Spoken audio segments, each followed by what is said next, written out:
This morning. Uh, what had happened is the reason y'all having to put up with me this morning is I didn't have time to get a fill in. It being Mother's Day, everybody was busy. So y'all go ahead and put up with me this morning. Well, we wonder about that. Anyway, I kind of thought of a title this morning, of course, it being Mother's Day. And it has been many years since I have preached a Mother's Day sermon. Most of you know I pastored down in Shelby County for about 15 years. So that gave me 15 chances to preach a Mother's Day sermon. But y'all hadn't heard them yet. So I get to do it over. We won't. I'll try to keep it short because we do have our business meeting, and in that we are also going to do a ballot for our choice for pastor. So we've got several things we need to do. So I will try to keep it short. But I want to look first in Genesis chapter 2 in verses 18 through 24. It's not up on the board because this is a more or less an introduction. And the Lord God said, "It's not good that man should be alone. I will make him a helpmeet for him." And out of the ground the Lord formed every beast of the field and every fowl of the air and brought them to Adam to see what he would call them. And whatsoever Adam called every living creature, that was the name thereof. And Adam gave names to all cattle, and to the fowl of the air, and to every beast of the field. But for Adam there was not found a helpmeet for him. And the Lord God caused a deep sleep to fall upon Adam, and he slept, and he took one of his ribs, and he closed up the flesh thereof, instead thereof. And the rib which the Lord God had taken from man made he a woman, and brought her unto the man. And Adam said, "This is now bone of my bones, and flesh of my flesh. She shall be called woman, because she was taken out of man. Therefore shall a man leave his father and his mother, and shall cleave unto his wife, and they shall be one flesh." So we see that the Lord realized that man was incapable of doing everything himself. So what did he do?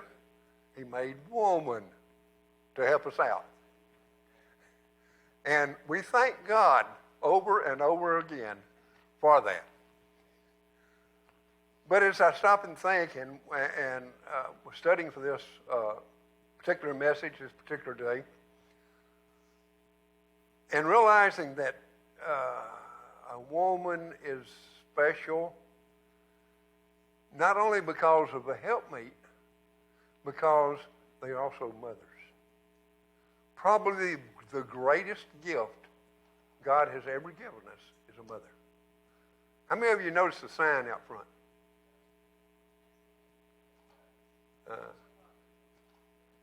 An ounce of mother makes a ton of clergy. And for the most part, that's true. Because a mother is the one that takes and guides more or less the life of a child. From early childhood, see back there and there, and these here, we take and realize that they depend upon mother. Now, the fathers, they get all the attention, but the mothers have to put out the work. So we'll leave it at that. But in Proverbs chapter 31, verses 10 through 31, the writer of the Proverbs, and it's in this case was King Lemuel, whether that's right pronunciation or not, but was the one that penned this particular proverb. And in verse 10 it says, "Who can find a virtuous woman? For her price is far above rubies." So we take and realize that what he is saying here is that the type of individual that, let's say a man that is looking for the ideal woman has a tough job trying to find her. He is, in fact, it says that her, let me go back and read that again. Her price is far above rubies. So she is valuable and she's rare. In the position that we're in today, I would dare say that every wife that is here today is a precious commodity. And in relationship to the rest of the world, ladies, y'all are rare. The fact that we can take and have a situation in which that you are able to take and stand by your mate and uphold them is not something that is real common today. In fact, the position of divorce today in our world, I would like to say it's only 10%, but quite opposite.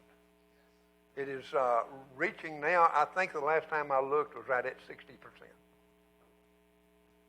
And that's pitiful. So it gets to where now that when the writer of the Proverbs here says that, or he puts out who can find this virtuous woman, is even more so today true. But he goes on to say, in the heart of her husband doth safely trust in her, so that he shall have no need of spoil. She will do him good and not evil in all the days of her life. So he gives us the fact that the ideal woman not only is rare and worth a lot, but she's also trustworthy. The one in which that the heart of her husband doth safely trust in her.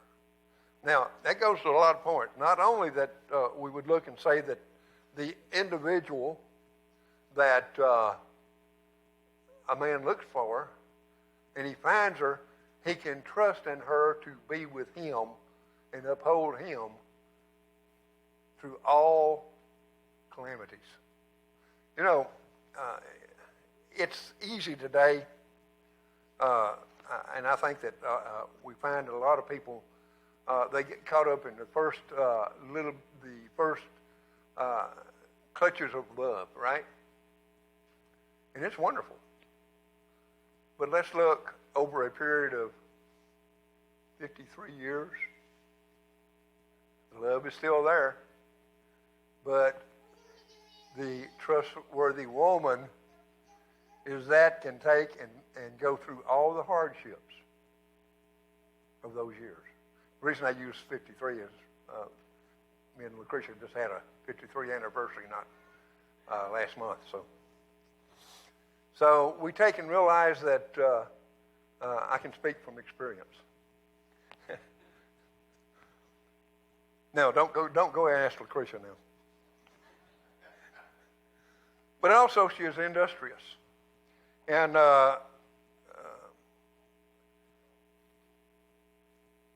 verses 13 says, she seeketh wool and flax and worketh willingly with her hands.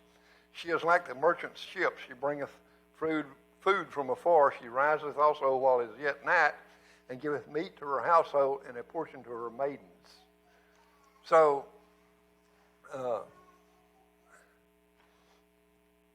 she takes care of her household.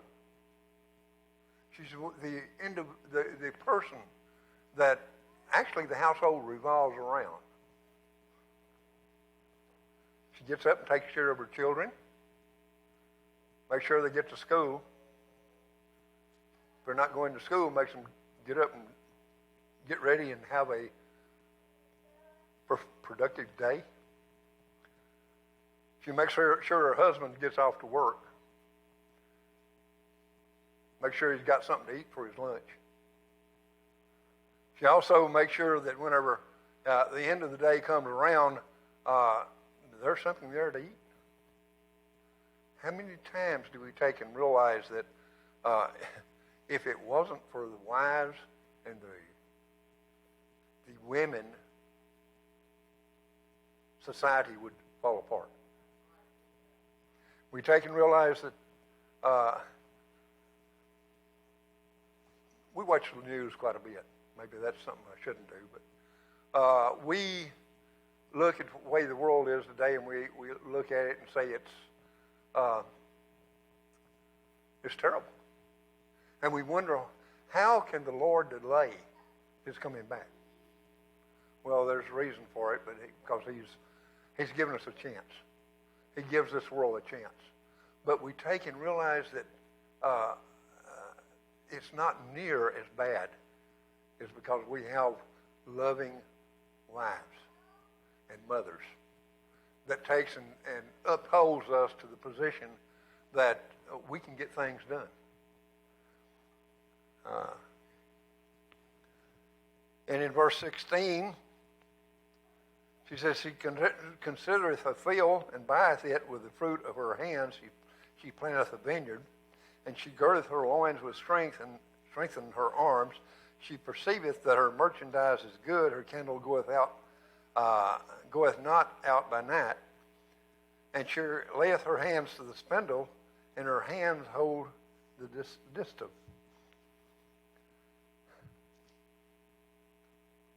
That tells me the perfect woman looks to the future.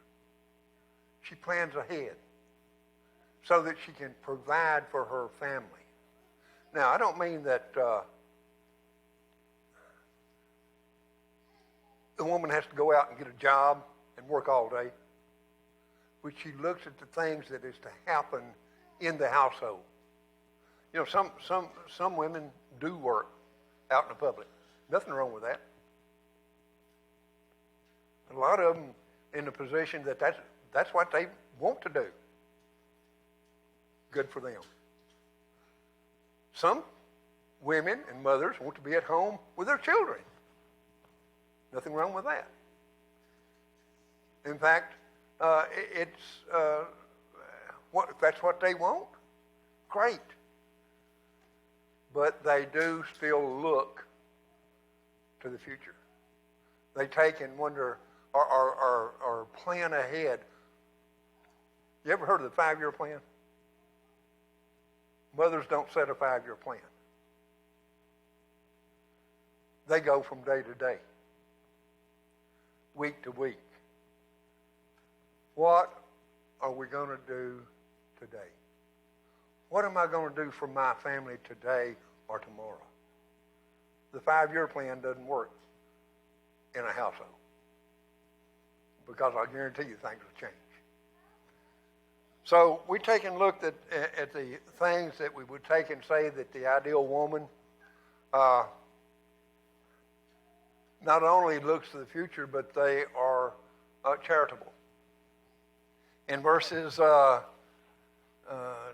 20, she stretcheth out her hand to the poor, yea, she reaches forth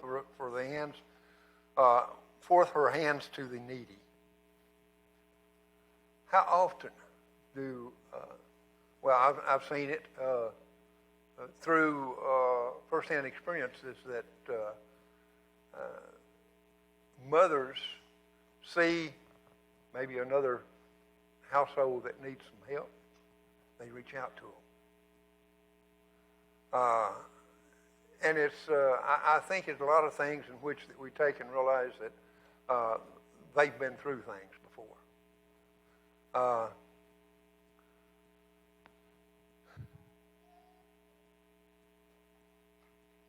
But yet, in verses 21 through 27, it says, she is not afraid of the snow for her household, where all her household are clothed with scarlet.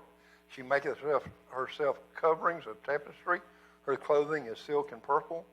Her husband is known in the gates, And when he sitteth among the elders of the land, she maketh fine linen, and selleth it, and delivereth girdles to the merchant.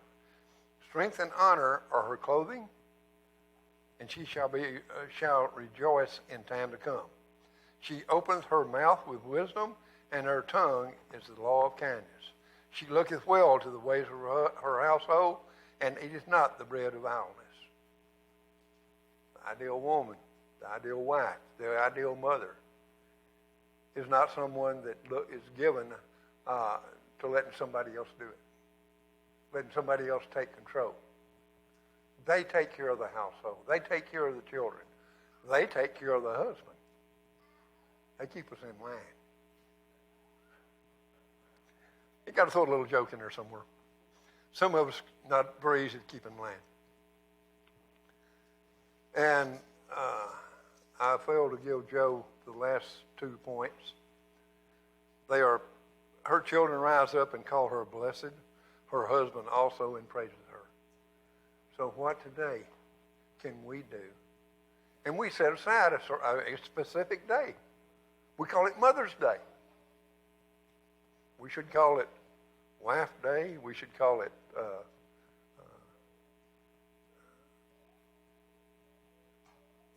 Protector Day. We could call it a lot of things. But the greatest name is Mother's Day. Because they're the ones that takes and guides our future. Our children are our future. And our mothers are the ones that brings them up in the way that they should be. They're the ones that takes and sets the example. Yeah, fathers should too. But so often fathers are so caught up. Now, I have to admit, we're special here. I see Josh there take care of Emmett quite a bit. And Logan, he adores his baby. And the name just went through out of my mind. So y'all excuse me for that. Grayson. That's one thing about me. I forget names. Sometimes I even forget the name of the deacon. Believe it or not, that happens. I was pastoring a church in Logansport. And deacon sat right in the front bench. And I called on him one day. I was going to call on him to dismiss us to prayer. And I go, brother, go ahead and dismiss. Because I forgot his name. Huh? Oh, well, right. But not only that, and the last point I want to bring out, that our mothers, that the women that we are honoring today, they do not seek out vanity.